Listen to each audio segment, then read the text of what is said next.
Hello, my name is Leo Rasche. I'm a physician scientist from the University Hospital of Würzburg, Germany. So we are a university hospital. We treat a lot of myeloma patients. We are one of the largest myeloma centers in Europe, and we have a CAR T cell and bispecific immunotherapy program running.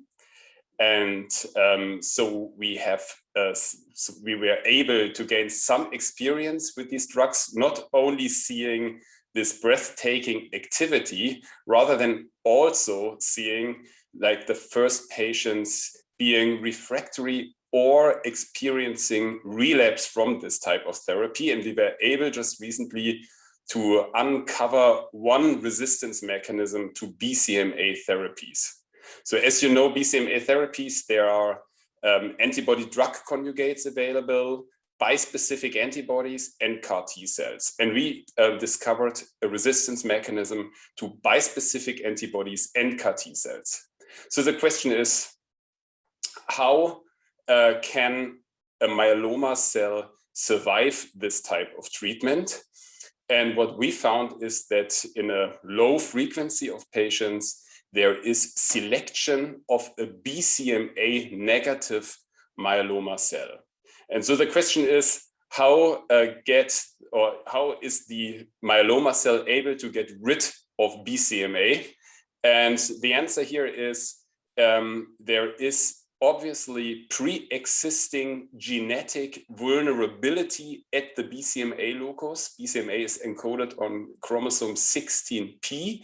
So we found heterozygous BCMA deletions in a number of patients who have never been treated with BCMA therapies.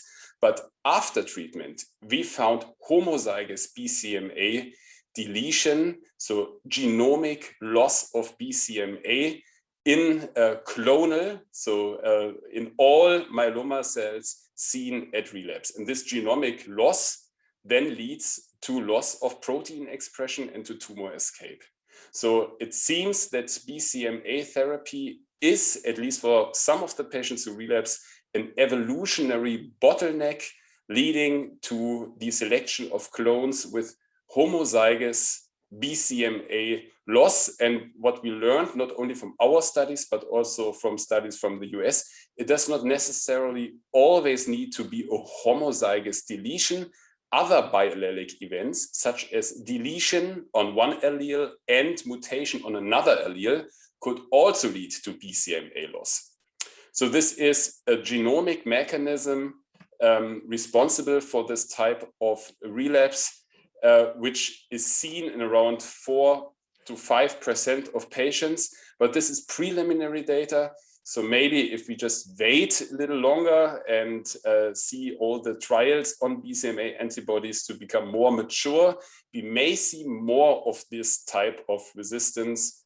And then we may even screen for BCMA heterozygous deletion as sort of a biomarker prior to a BCMA therapy.